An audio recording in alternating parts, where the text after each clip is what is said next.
بسم اللہ الرحمن الرحیم نحمدہ و نصلی علی رسولہ۔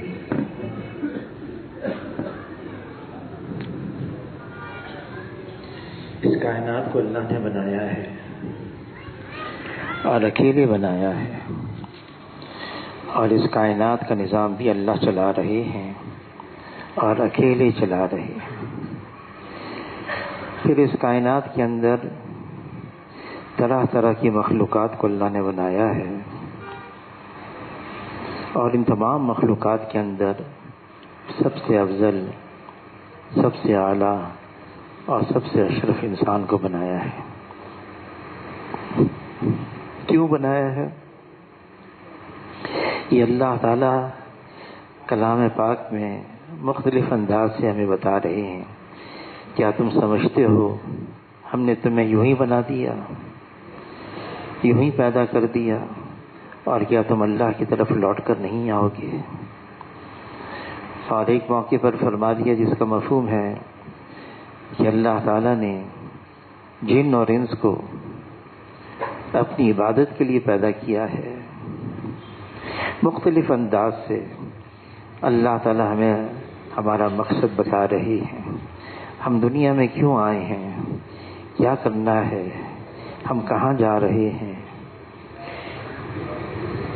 اس دنیا کے اندر جس نے اللہ کو اپنی زندگی کا مقصد بنا لیا، مجھے اللہ کو راضی کرنا ہے، جو میرا خالق اور مالک ہے، جس کے پاس میں لوٹ کر جا رہا ہوں، گویا کہ اس نے زندگی کا حاصل کر لیا، اس کا دل مطمئن ہو گیا، اس کا دل منور ہو گیا۔ اب اس کو کہیں اور جانا نہیں ہے کہ مقصد زندگی اس نے پا لیا۔ اللہ کو پانا ہے، اللہ کو راضی کرنا ہے۔ جس نے اللہ کو راضی نہ کیا، اللہ کے علاوہ اور چیزوں میں لگ گیا، ہو سکتا ہے اس کو دنیاوی اعتبار سے مال بھی مل جائے، نقش بھی مل جائیں، چیزیں بھی مل جائیں، عہدہ بھی مل جائے، کوئی منصب بھی مل جائے، لیکن یہ دل کیسے مطمئن ہوگا؟ دل کا اطمینان تو اللہ تعالیٰ نے کلام پاک میں فرما دیا، الا بذکر اللہ تطمئن القلوب۔ دلوں کا اطمینان تو صرف اللہ کے ذکر اور تعلق میں ہے۔ اللہ تعالیٰ اعلان فرما رہے ہیں کلام پاک میں، وَمَنْ أَعْرَضَ عَنْ ذِكْرِي فَإِنَّ لَهُ مَعِيشَةً ضَنْكًا۔ اللہ کو چھوڑ کر زندگی گزارو گے، اللہ کے علاوہ کی زندگی کو گزارو گے، من مانی ہے، خواہشات ہیں، جی چاہی ہے، تو اللہ تعالیٰ اس کا اعلان فرما رہے ہیں، اللہ کو چھوڑ کر زندگی گزاری جائے گی، وہ زندگی پریشانی والی ہوگی، وہ زندگی مصیبت والی ہوگی، وہ زندگی تنگ ہو جائے گی۔ مقصد ہماری زندگی کا صرف اور صرف اللہ کو پانا ہے۔ اللہ نے ہمیں دنیا میں بھیجا ہے اور ہم اللہ کی طرف لوٹ کر جا رہے ہیں، کوئی اور چیز ہے ہی نہیں اس میں۔ اللہ نے دنیا میں بھیجا ہے، ہم اپنی مرضی سے نہیں آئے، عدم سے اللہ نے ہمیں وجود بخشا اور پھر اللہ ہی کی طرف لوٹ کر جا رہے ہیں۔ درمیان میں یہ وقفہ ہے دنیا کی زندگی کا۔ اب دنیا کی زندگی میں اگر ہم نے اللہ کو راضی کرنے کے لیے اور اللہ کو پانے کے لیے اعمال نہیں کیے، منمانی کی، جی چاہی پوری کر لی، جو کچھ ہم یہاں کر رہے ہیں دنیا میں، اس کی جزا اور سزا تو آخرت میں ہے یقینی، لیکن اس کے اثرات دنیا میں بھی پڑتے ہیں۔ علی رضی اللہ تعالیٰ عنہ فرماتے ہیں، جو مصیبت آتی ہے، جو پریشانی آتی ہے دنیا کے اندر، یہ بسبب ہمارے اعمال کی آتی ہے۔ اور اللہ تعالیٰ بھی یہ فرماتے ہیں، جس کا مفہوم ہے کہ بہت ساری غلطیوں کو، گناہوں کو اللہ معاف کر دیتے ہیں، لیکن بعض گناہوں پر اللہ تعالیٰ اس دنیا میں بھی پکڑ فرماتے ہیں. مشکلات آتی ہیں، پریشانیاں آتی ہیں. عائشہ رضی اللہ تعالیٰ عنہ فرماتی ہیں کہ جب بے حیائی عام ہو جائے، شراب نوشی عام ہو جائے، گانا بجانا عام ہو جائے، تو پھر زلزلے بھی عام ہو جاتے ہیں. کہ جو زلزلے آتے ہیں، ہماری تشکیل ہوئی چلی کے اندر سینٹیاگو. اب وہاں چوتھی منزل اونچی عمارت تھی، چوتھی منزل پر انہوں نے مسلح بنایا ہوا تھا، ہم وہاں تھے. اب وہ زلزلہ آ گیا، پوری عمارت ہل رہی تھی، ہم بے بس تھے. بس ایک ساتھی ہمارے کراچی کے لیکن وہیں مقیم ہے چلی کے اندر، انہوں نے اذانیں کہنا شروع کر دی زور زور سے، اور ہم بے بس ہیں انتظار میں ہی یہ کب رکے گا. اور اسی سال ہم لاس اینجلیس گئے اور وہاں مغرب کی نماز تھی، تیسری رکعت میں زمین ایسے ہلنے لگی اور ہم بے بس تھے، نماز میں تھے، تیسری رکعت تھی مغرب کی. اور لیکن وہ کیونکہ اتنا خوف طاری ہو گیا، لوگوں نے اللہ اکبر کہنا شروع کر دیا، بالکل بے بس، اور اچھی خاصی زمین ہل رہی تھی. تو عائشہ رضی اللہ تعالیٰ عنہ فرماتی جو زلزلے آتے ہیں یہ تو بدعمالیوں کی وجہ سے آتے ہیں. پھر اللہ تعالیٰ نے کلام پاک میں مختلف قوموں کے واقعات ہمیں سنا دی، اس امت کو سنا دیے. فلاں قوم آئی، انہوں نے اللہ کی نافرمانی کی، تو کیسے اللہ نے اس نافرمانی کے نتیجے میں اپنا عذاب نازل کیا. نوح علیہ السلام کی قوم، اب اللہ تعالیٰ نے پانی کا عذاب دیا ان پر. شعیب علیہ السلام، انہوں نے تجارت کے اندر، ناپ تول کے اندر فریب، دھوکہ، اس کو عام کیا، تو اللہ تعالیٰ نے بادل کو بھیجا اور جس بادل کے ذریعے سے ان پر آگ برسائی گئی. قوم سمود اللہ کی نافرمانی کی تو اللہ تعالیٰ نے ایک فرشتے کی چیخ سے ان کے کلیجے پھاڑ دیے. قوم عاد بہت طاقتور تھے، ایک ہاتھ سے پورا ایک لمبا چوڑا درخت جڑوں سمیت اکھاڑ دیتے تھے، اور وہ یوں کہتے تھے ہم سے زیادہ طاقتور کون ہے.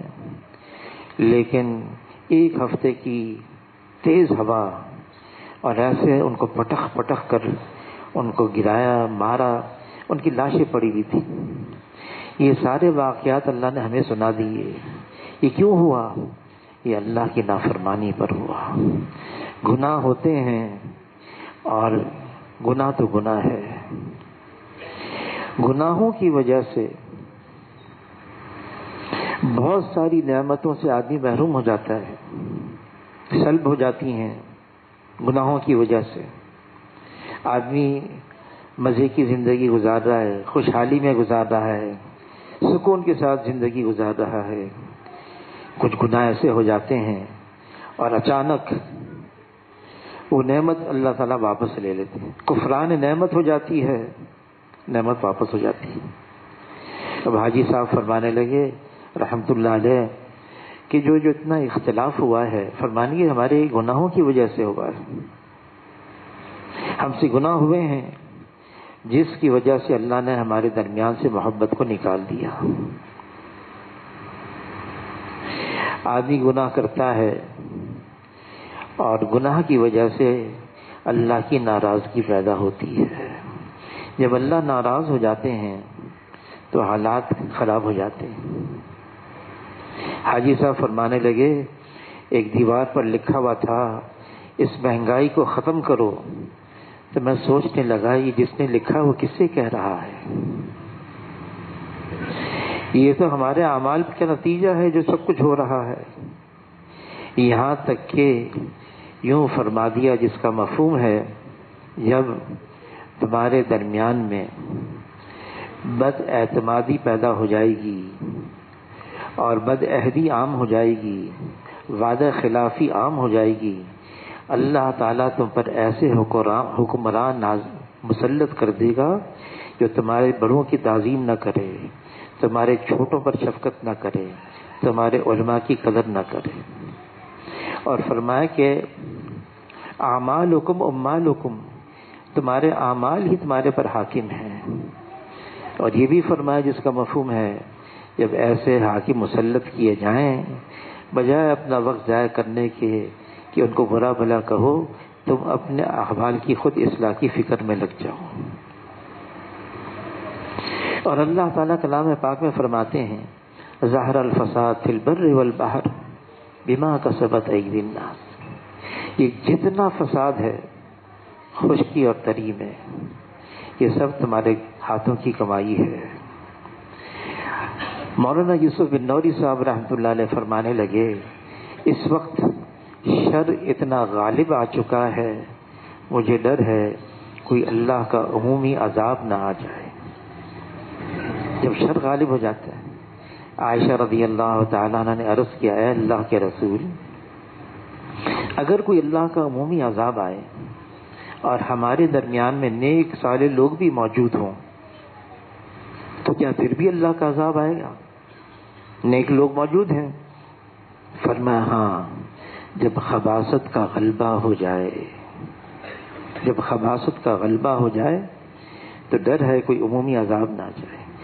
ہاں، حشر کے میدان میں نیکوکار برے لوگوں سے جدا ہو جائیں گے۔ گناہ کی وجہ سے پھر یہ تو اجتماعی انفرادی طور سے آدمی جو پریشانی آتی ہے اس پر، اس کا دل جو تنگ ہو جاتا ہے، مشکلات آتی ہیں۔ لیکن ایک تو یہ ہے کہ کوئی ایسے حالات آ جائیں ناگواری کے، لیکن وہ اس کے دل کو متاثر نہ کریں، دل مطمئن ہو۔ ایک بزرگ کا قصہ آتا ہے، ایک صاحب نے آ کے ان کو خبر دی جو سمندری جہاز کے ذریعے سے آپ کے تجارتی قافلہ آ رہا تھا، طوفان آ گیا اور آپ کا جہاز بھی اس میں ملوث ہو گیا، متاثر ہو گیا۔ تو بزرگ نے ذرا دل کی طرف یوں جھانکا، پھر کہا الحمدللہ۔ تھوڑی دیر میں ایک اور ایک صاحب نے اطلاع دی طوفان تو آیا تھا لیکن آپ کا تجارتی قافلہ محفوظ رہا۔ پھر انہوں نے اپنے دل کی طرف توجہ ڈالی اور کہا الحمدللہ۔ تو کہنے لگے پہلا الحمدللہ تو سمجھ میں نہیں آیا، دوسرا تو آ گیا، محفوظ ہو گئے، لیکن پہلا الحمدللہ طوفان آ گیا، تجارتی قافلہ تھا سمندر کے راستے سے، آپ نے کہا الحمدللہ۔ کہا میں نے دل پر جھانکا، میرا دل متاثر تو نہیں ہوا، دل نے کتنا اثر لیا؟ دل نے کوئی اثر نہیں لیا۔ تو میں نے کہا الحمدللہ۔ پھر جب دوسری خبر آئی پھر میں نے دل کی طرف جھانکا، دل نے کوئی اثر نہیں لیا، میں نے کہا الحمدللہ۔ حضور صلی اللہ علیہ وسلم سید ولد آدم ہیں، سید الاولین ہیں، سید الآخرین ہیں۔ حضور صلی اللہ علیہ وسلم امام الانبیاء ہیں، رحمت للعالمین ہیں، لیکن حضور صلی اللہ علیہ وسلم کو اس دنیا میں اللہ نے بے سر و سامانی، حضور صلی اللہ علیہ وسلم کا سامان تھا، قسمہ پرسی حضور صلی اللہ علیہ وسلم کا سرمایہ تھا، فقر اور فاقہ حضور صلی اللہ علیہ وسلم کا فخر تھا، مشقت۔ حالانکہ اگر چاہتے جبرائیل علیہ السلام تشریف لائے تھے، خبر دی، اطلاع دی، آپ چاہیں اللہ کی طرف سے آپ کو یہ اختیار دیا گیا ہے، آپ چاہیں آپ کو ملک النبی بنا دیا جائے، نبوت کے ساتھ بادشاہت دی جائے۔ ایسے نبی گزرے ہیں جن کو نبوت کے ساتھ بادشاہت ملی، یا جبرائیل علیہ السلام نے عرض کیا، یا آپ چاہیں آپ کو عبد النبی بنا دیا جائے، نبوت کے ساتھ بندگی دی جائے۔ حضور صلی اللہ علیہ وسلم نے عبد النبی کو پسند فرمایا، ملک النبی کو پسند نہیں کیا، عبد النبی کو۔ حضور صلی اللہ علیہ وسلم نے دعا مانگی، اللہم احینی مسکینا وامیتنی مسکینا واحشرنی فی زمرۃ المساکین، اے اللہ مجھے زندہ رکھ تو مسکینوں کے ساتھ، میری موت ہو تو مسکینوں کے ساتھ، محشر میں حشر ہو تو مسکینوں کے ساتھ۔ حضور صلی اللہ علیہ وسلم اگر چاہتے جبرائیل علیہ السلام تشریف لائے، عرض کیا اے اللہ کے رسول آپ چاہیں آپ کے لیے مکے کے پہاڑ کو سونے کا بنا دیا جائے، جہاں آپ چلیں یہ سونے کا پہاڑ آپ کے ساتھ چلے۔ حضور صلی اللہ علیہ وسلم نے دعا مانگی، اے اللہ ایک دن کھانے کو اتنا مل جائے کمر سیدھی ہو جائے اس پر میں شکر ادا کروں، اور ایک دن میرا فاقے سے گزرے اس پر میں صبر کروں۔ حضور صلی اللہ علیہ وسلم فرماتے اس کا مفہوم ہے، اس دین کی خاطر جتنا مجھے ستایا گیا کسی کو اتنا نہیں ستایا گیا، اور اس دین کی خاطر جتنے مجھے ڈرایا گیا کسی کو اتنا نہیں ڈرایا گیا۔ حالانکہ حضور صلی اللہ علیہ وسلم تو اللہ کے محبوب ہیں، حبیب اللہ ہیں، اور حضور صلی اللہ علیہ وسلم جو مانگتے اللہ سے مل جاتا۔ زمین اور آسمان کے خزانے قدموں میں رکھے گئے، ان کی چابیاں حضور صلی اللہ علیہ وسلم نے قبول نہیں کیا بلکہ آخرت کو ترجیح دی، اور ساری امت کو کیا ترغیب دی؟ کن فی الدنیا کأنک غریب وعابر سبیل، دنیا میں ایسے رہو جیسے مسافر بلکہ راہ چلتا ہوا مسافر۔ حضور صلی اللہ علیہ وسلم ہر وقت غمزدہ رہتے تھے، غم فکر، اور جو جتنا حضور کے قریب تھا۔ ایک صحابی نے فجر کی نماز پڑھی، حضور صلی اللہ علیہ وسلم کے چہرے مبارک پر مشقت کے فاقے کے اثرات دیکھ لیے، رات کو آئے اور عرض کیا اللہ کے رسول یہ مٹھی بھر کھجورے میں آج دن بھر مزدوری کر کے آیا ہوں، اس مزدوری میں نے لی ہیں کمائے ہیں، یہ آپ کے لیے ہے۔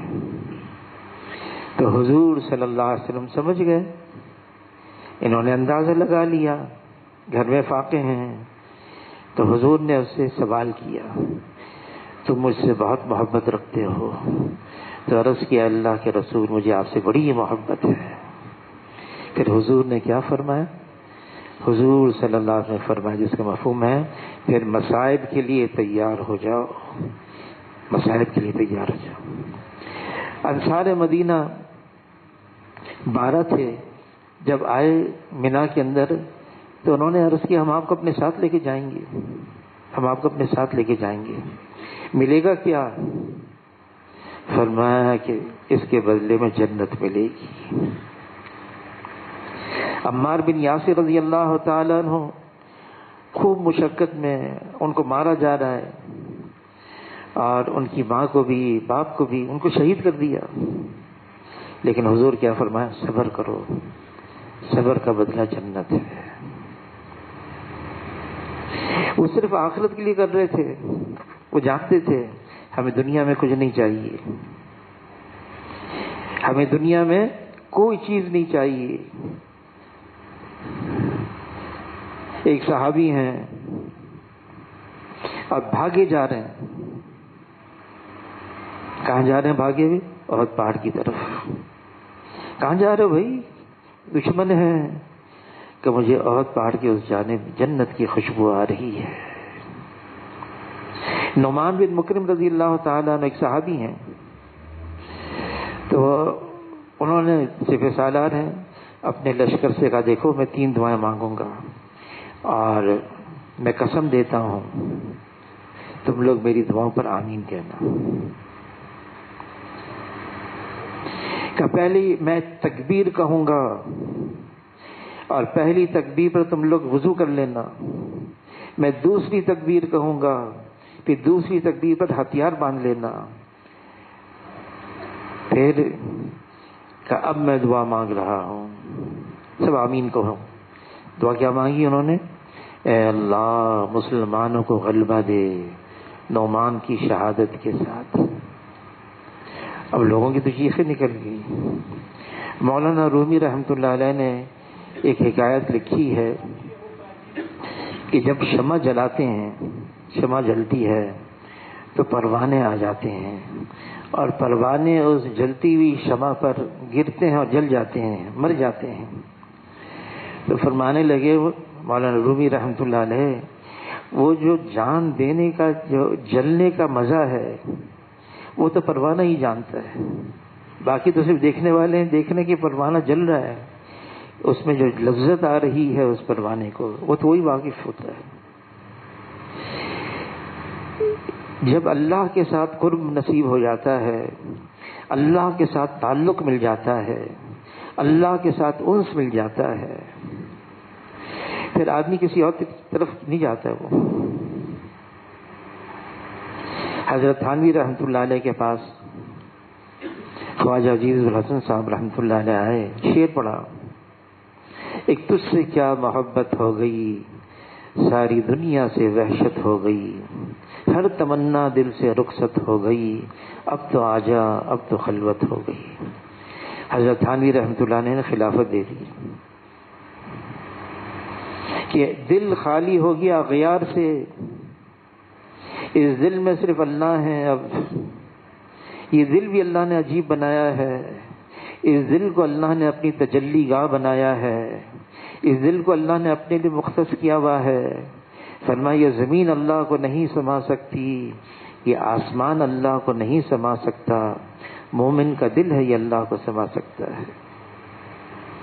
لیکن اگر دل ناپاک ہے، دل میں گندگی بھری ہوئی ہے، فاسد مادہ ہے، دنیا کی محبت، نقشے، چیزیں، دل تو ناپاک ہے، اور اللہ تعالی ہر عیب سے، ہر کمی سے، ہر کجی سے، ہر خامی سے یکتر پاک اور صاف ہے۔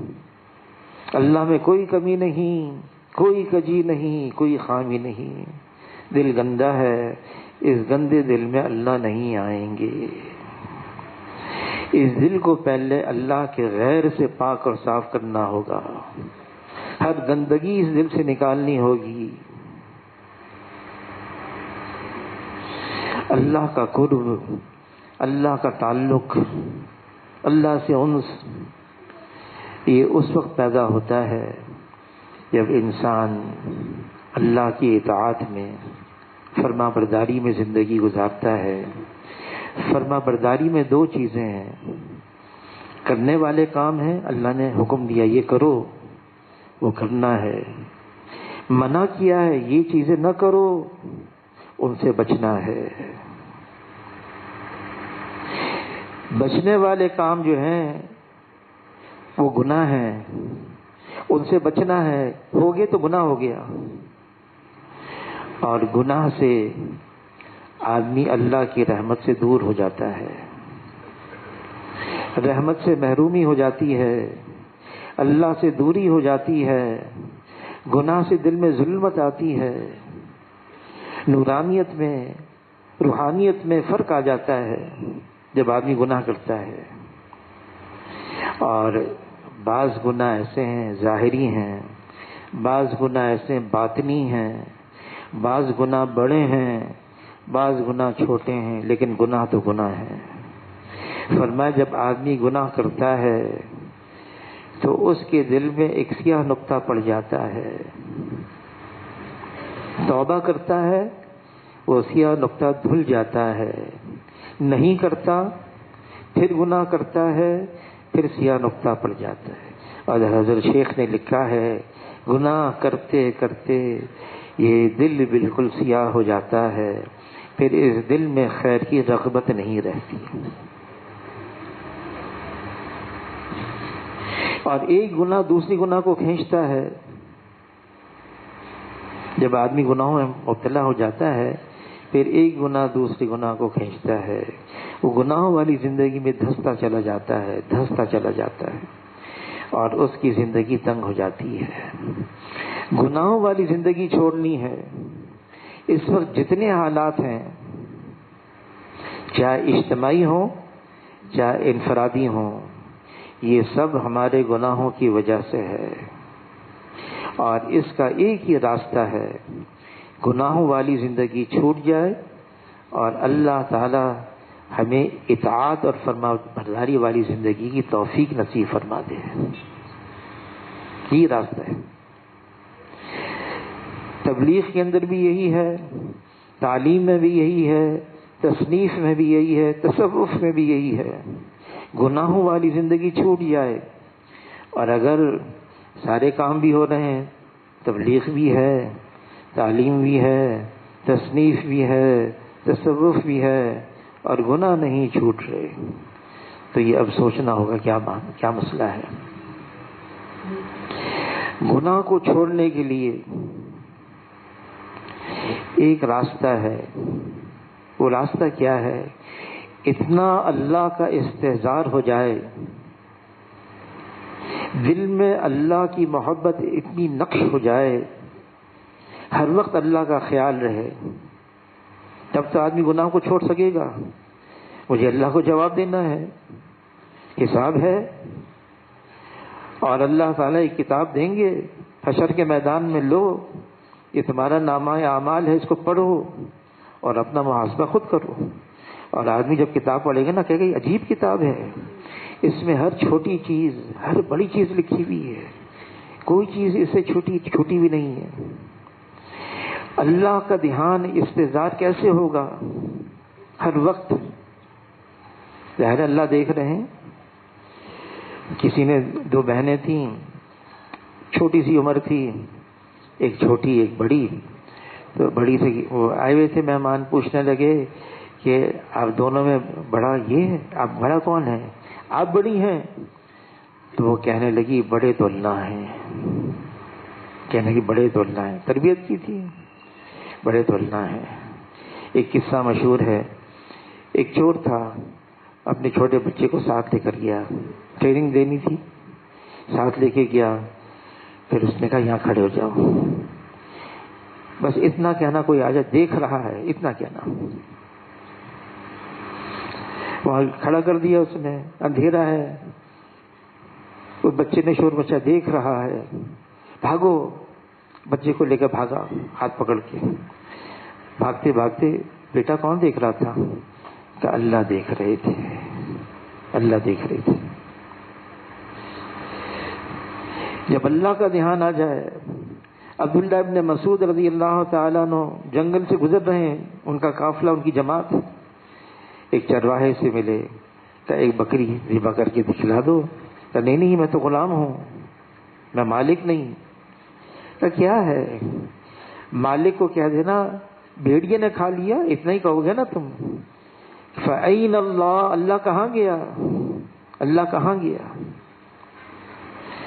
آج تو ہم نماز بھی پڑھتے ہیں تو اللہ کا دھیان نہیں آتا، تکبیر تحریمہ اللہ اکبر، السلام علیکم ورحمۃ اللہ، السلام علیکم ورحمۃ اللہ، مسجد سے بھی باہر نکل گئے، ایک دفعہ بھی خیال تک نہ آیا کہ ہم اللہ کے سامنے کھڑے، تسبیح کر رہے ہیں، سبحان اللہ، الحمدللہ، لا الہ الا اللہ، اللہ اکبر، میں اللہ کا نام لے رہا ہوں، کوئی خیال نہیں۔ حالانکہ ہم سے کہا گیا ہے کہ ایسی عبادت کرو جیسے تم اللہ کو دیکھ رہے ہو، ان تعبد اللہ کأنک تراہ فإن لم تکن تراہ فإنہ یراک۔ اگر یہ کیفیت نہیں ہو رہی پیدا کہ تم اللہ کو دیکھ رہے ہو، اللہ تو تمہیں دیکھ رہے ہیں، یہ کیفیت تو بنا ہی لو۔ کوئی چیز میری اللہ سے چھپی ہوئی نہیں، کوئی چیز ڈھکی ہوئی نہیں، دل میں کیا خیالات ہیں اس کو بھی اللہ خوب جانتے ہیں، اس سے بھی اللہ خوب واقف ہے۔ میرا حال اللہ کے سامنے کھلا ہوا ہے، میں چاہے ظاہری شکل کیسی بنا لوں، اللہ تعالیٰ اندر سے جانتے ہیں۔ اللہ کا دھیان، اللہ کا خیال کیسے پیدا ہوگا؟ حاجی صاحب آخری یعنی 1 سال ہو گیا، پچھلے سال اجتماع میں، اب دوسرا حصہ باقی ہے، جمعرات کو آئے، اس کے بعد تو پھر سیدھا ہسپتال چلے گئے، پھر تو اللہ کی جوار رحمت میں ہی آگے تھے. تو آخری جملہ یہ، اتنا اللہ اللہ کرو کہ اللہ کا دھیان آ جائے. اور یوں فرماتے تھے اتنی دعوت دو، اللہ سے ہوتا ہے، اللہ کے غیر سے نہیں ہوتا. اتنی دعوت دو، اتنی دعوت دو کہ یہ دل کا وجدان بن جائے.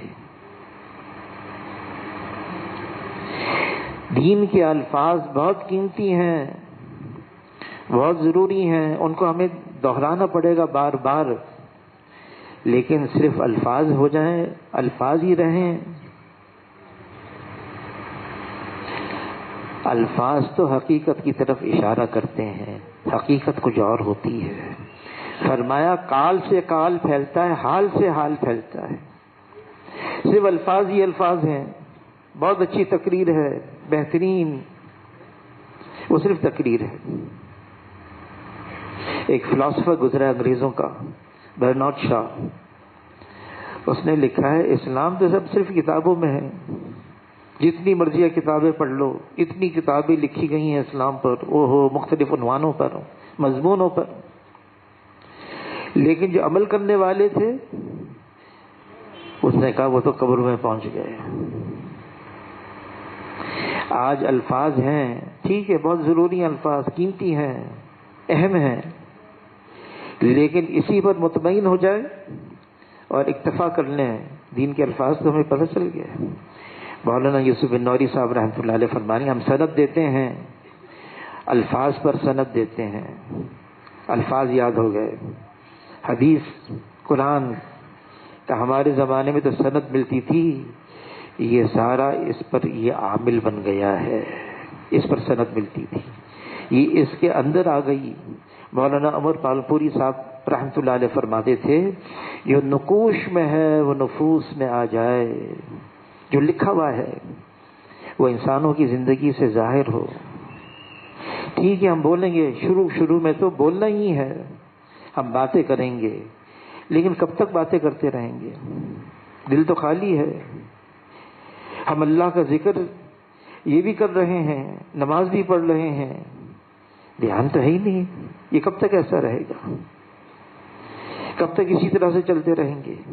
وہ تو اکرمہ رضی اللہ تعالی قرآن کھولتے، ھذا کلام ربی، ھذا کلام ربی، یہ میرے رب کا کلام ہے، میرے رب کا کلام ہے. بے ہوش ہو جاتے. نماز میں ہے، علی رضی اللہ تعالیٰ عنہ تیر گھس گیا ران میں، بڑی تکلیف، نہ نکال سکے. آپس میں ساتھیوں نے مشورہ کیا نماز میں مشغول ہو جائیں گے پھر نکال دیں گے. چنانچہ جب نماز میں مشغول ہوئے اور علی رضی اللہ تعالیٰ نماز سے فارغ ہوئے، مجمع دیکھا آس پاس، پوچھا کیا تیر نکالنے کے لیے آئے ہو؟ کہ وہ تو نکال بھی دیا.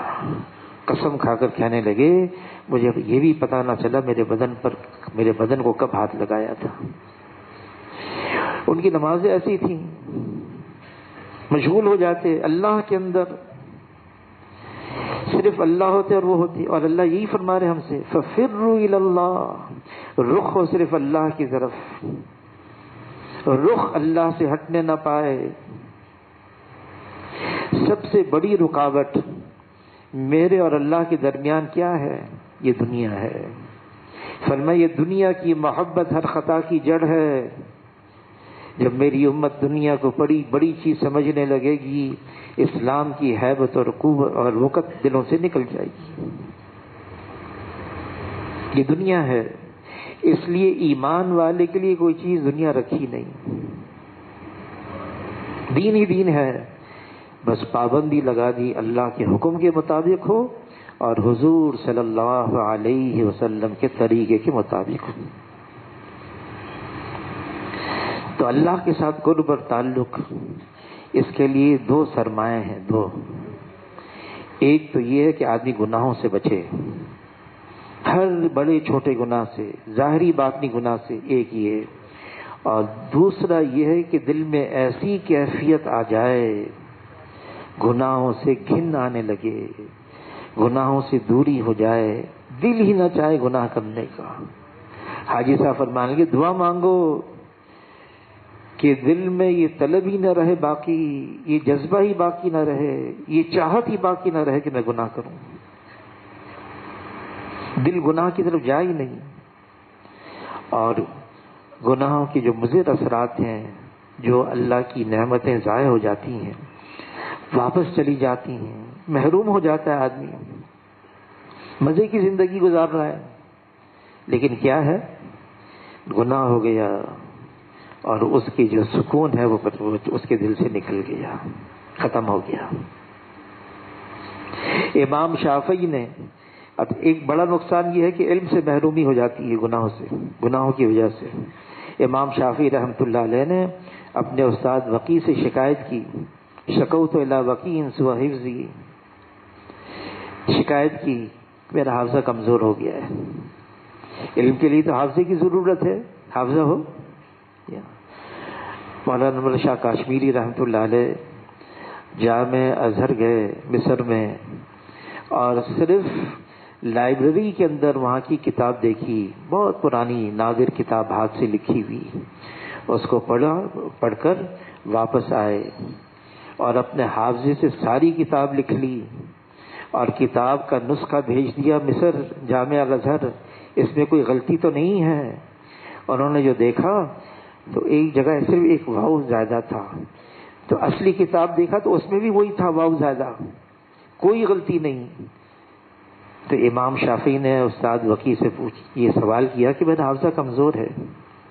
جواب کیا دیا، فَأَوْصَانِي إِلَىٰ تَرْكِ الْمَعَاصِي، گناہ کرنا چھوڑ دو. فَإِنَّ الْعِلْمَ نُورٌ مِّنْ إِلَٰهِ، یہ علم اللہ کے نور میں سے ہے. وہ نور اللہ لا یؤتیٰ لِعَاصِی، گناہگار کو یہ نور نہیں دیا جاتا.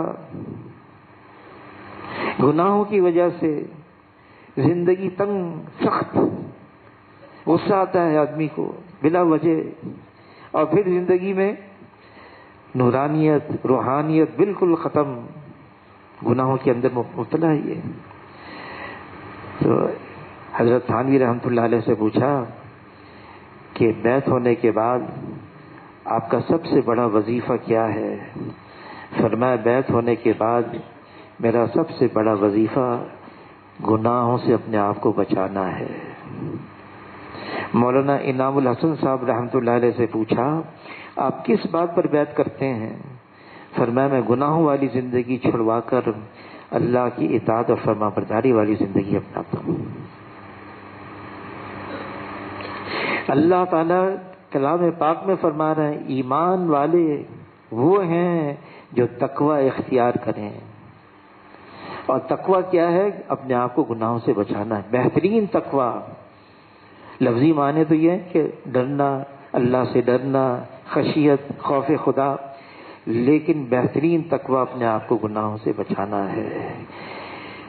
عمر رضی اللہ تعالیٰ نے کعب رضی اللہ عنہ سے پوچھا تم بتاؤ تقوی کیا ہے؟ تو کعب رضی اللہ تعالیٰ انہوں نے الٹا سوال کیا، اے عمر ایسے تنگ راستے سے گزرے ہو، یہاں بھی خاردار جھاڑیاں یہاں بھی خاردار جھاڑیاں، تمہارا یہ ڈھیلا ڈھالا لباس، گزرا ہوں کیسے دکھاؤ. عمر رضی اللہ تعالیٰ نے اپنا سارا ڈھیلا ڈھالا جو لباس تھا اس کو سمیٹا اور قدم رکھنے لگے بہت احتیاط سے، بہت احتیاط سے. اور کعب رضی اللہ عنہ نے فرمایا یہی تقوی ہے، یہی تقوی ہے، یہی تقوی ہے. گناہوں سے بچا کے رکھنا. اب ماحول ایسا بن گیا چاروں طرف زہریلا ماحول، بلکہ مولانا احسان صاحب فرمانے لگے ہم تو پہلے نفس اور شیطان کو ہی روتے تھے، اب تو ہر جیب میں پہنچ گیا، ہر جیب میں. اور پہلے تو تنہائی کی ترغیب ہوتی تھی، خلوت خلوت، اب تو اس نے خلوت کو بھی بگاڑ دیا. خیالات ناپاک، جذبات ناپاک، تصورات ناپاک. اپنے آپ کو اگر بچائیں گے نہیں، بہرحال دنیا کی زندگی بھی تو پریشانی والی گزر بھی جائے گی، لیکن آخرت میں کیا ہوگا؟ وہاں تو آخرت میں پہنچنا ہے اور حساب دینا ہوگا، جواب بھی دینا ہوگا. 5 سوال ہر فرد بشر سے کیے جائیں گے، ابھی حساب کتاب شروع ہونا باقی ہے. 5 سوال ہر فرد بشر سے، کوئی ہو، نبی ہو، ولی ہو، عامی ہو، کوئی ہو، 5 سوال۔ جوانی کیسے لگائی، کہاں لگائی؟ یہ جوانی بھی عجیب ہے۔ جوانی کے اندر کسی نے کہا سمندر کی موجیں جو اٹھتی ہیں وہ کم ہیں، جوانی کے اندر جو جذبات اٹھتے ہیں وہ زیادہ ہیں، ان کو قابو کرنا ہے۔ جوانی کہاں استعمال کی؟ زندگی دی تھی، موت تک کا وقت کیسے لگایا؟ علم دیا تھا، کیا عمل کیا؟ مال کہاں سے کمایا اور مال کہاں خرچ کیا؟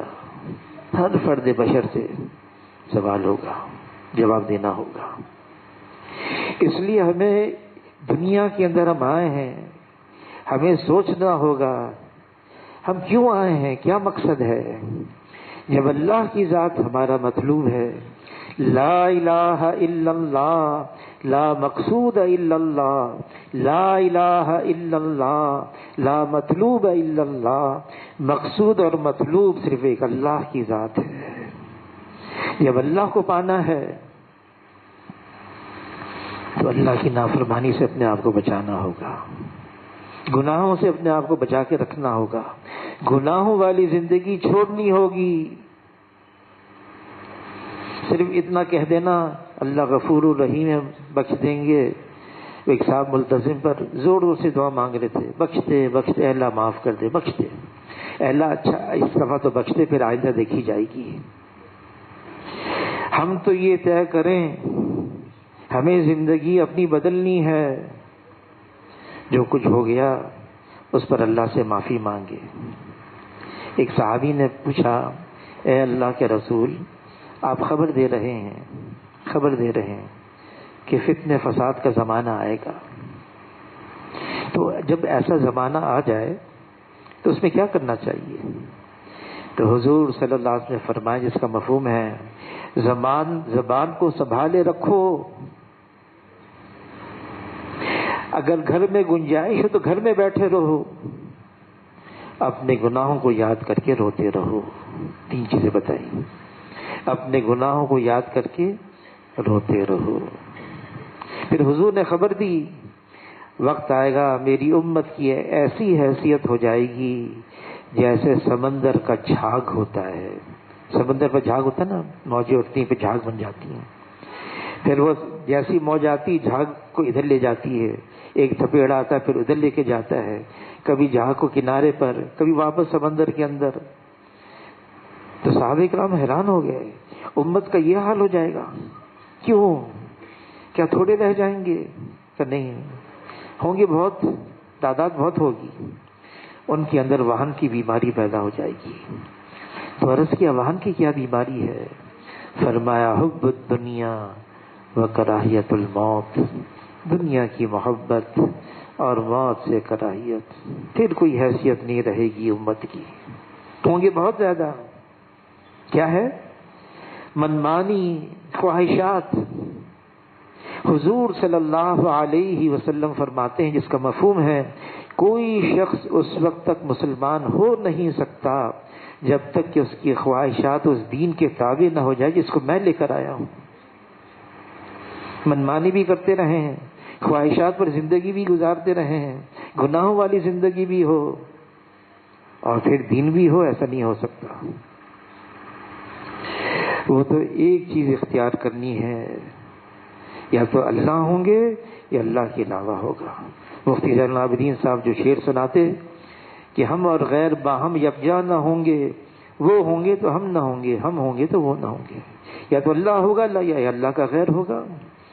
سب چیز ساتھ چلتی رہے، خواہشات بھی، منمانی بھی، شہوت بھی، نفسانیت بھی، انانیت بھی، یہ ساتھ نہیں چل سکتی، ہمیں چھوڑنا ہوگا۔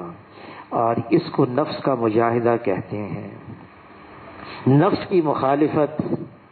اور نفس کی مخالفت یہ بہترین عبادتوں میں سے ایک عبادت ہے۔ تقاضا اٹھتا ہے گناہ کرنے کا، دبائیں اس کو، روکیں اس کو، اور یہ جو مشقت اٹھانا ہے روکنے کی، یہ اللہ کو بہت محبوب ہے، بہت محبوب ہے۔ اتنا پیار آتا ہے اللہ کو اس پر میرا بندہ گناہ کا جذبہ اٹھا اور اس کو روک رہا ہے. پھر اس پر جب رک جاتا جو لذت ملتی ہے ہم بتا نہیں سکتے. حدیث میں آتا ہے کہ تقاضا اٹھا نگاہ کو خراب کرنے کا، تقاضا اٹھا، اس نے صرف اللہ کے لیے اپنے اوپر قابو پا لیا، نگاہ گندا ہونے سے بچا لیا. فرمایا کہ ایسے ایمان کا سرور اس کے دل میں اللہ پیدا کرتے ہیں جس کی چاشنی، جس کی لذت وہ محسوس کرتا ہے. وہ تو پروانے جلتے ہیں جلتی ہوئی شمع پر، لیکن وہ لذت تو ہم محسوس نہیں کر سکتے. جو مشقت اٹھتی ہے نا، یہ آدمی صبر کرتا ہے، تکلیف ہوتی ہے اس کا دل ٹوٹتا ہے. اور ٹوٹے ہوئے دل، حدیث قدسی ہے، ٹوٹے ہوئے دلوں کے پاس اللہ ہوتے ہیں، وہاں اللہ ہوتے ہیں، اللہ مل جاتا ہے اس کو. اس نے اپنے آپ پر قابو کیا، کوشش کی، مشقت اٹھائی، نفس کے خلاف کیا، اور اللہ کا وعدہ ہے، یہ نفس کا مجاہدہ ہے. والذین جاہدوا فینا، جو وہ لوگ مجاہدہ اختیار کرتے ہیں اللہ کے لیے، لنہدینہم سبلنا، لام تاکید، نون تاکید، ضرور بضرور ایسے لوگوں کو اللہ ہدایت عطا فرمائیں گے. ضرور بضرور راستہ ملے گا، گناہوں کی زندگی چھوٹ جائے گی، اللہ کی اطاعت فرما برداری والی زندگی مل جائے گی. کیا ہے؟ اس نے نفس کا مجاہدہ اختیار کر لیا، نفس کے خلاف کر لیا، یہ اللہ کا محبوب بن گیا. اس کی چاہے دنیا کی زندگی ظاہر نظر آئے، نفس کے خلاف کیا ہے، بہت ساری تجارت کر رہا ہے. اب یہ ہے، اس کو اگر میں دھوکہ دے دوں اس گاہک کو، مجھے اتنا مال مل جائے گا، نہیں، منع کیا ہے مجھے اللہ کو ناراض نہیں کرنا ہے. نظر تو آ رہا ہے. فرمایا کہ سود لینے سے نظر آتا ہے مال بڑھ رہا ہے، صدقہ دینے سے نظر آتا ہے مال گھٹ رہا ہے، نظر آتا ہے، لیکن اللہ اس کے الٹا فرما رہے ہیں. کیا ہے؟ سود سے مال گھٹتا ہے، صدقے سے مال بڑھتا ہے. بالکل الٹا ہے اس کا. کیسے مال بڑھتا ہے؟ برکت دیں گے اللہ تعالیٰ. برکت کہاں سے آئے گی؟ وہ تو اللہ دیں گے. تھوڑا بھی کافی ہو جائے گا انشاءاللہ. اس نے اللہ کے حکم کو سامنے رکھا، میں جھوٹ بولوں گا تو مجھے یہ مل جائے گا، لیکن وہ تو اللہ کی لعنت ہے. جھوٹ بولنے پر، ماننے پر اللہ کے، جس پر اللہ کی لعنت آ گئی، وہ کیسے پنپ سکتا ہے؟ وہ کیسے آگے جا سکتا ہے؟ اس لیے ہمیں تو سب سے پہلے استغفار کریں، توبہ کریں، اللہ سے معافی مانگیں، پچھلی زندگی پر عزم کریں، نیت کریں، دعا بھی مانگیں. دیکھو حضور صلی اللہ علیہ وسلم نے علی رضی اللہ عنہ کو دعا سکھائی. یہ مانگو اللہ سے، اللہم ارحمنی بترک المعاصی ابدا ما ابقیتنی، اے اللہ اپنی رحمت کی چادر مجھ پر ڈھانپ دے، میں ہمیشہ کے لیے گناہ کرنا چھوڑ دوں، گناہوں والی زندگی مجھ سے چھوٹ جائے. یہ اللہ سے مانگنا بھی ہوگا. اللہ تعالیٰ ہم سب کو عمل کی توفیق عطا فرمائے. انشاءاللہ اس اتوار کو مستورات کی بھی بیعت ہے 11:30 بجے دن میں. خیال رکھیں وقت کا، 11:30 بجے سے 12:30 بجے بیٹھک میں انشاءاللہ ہوگی.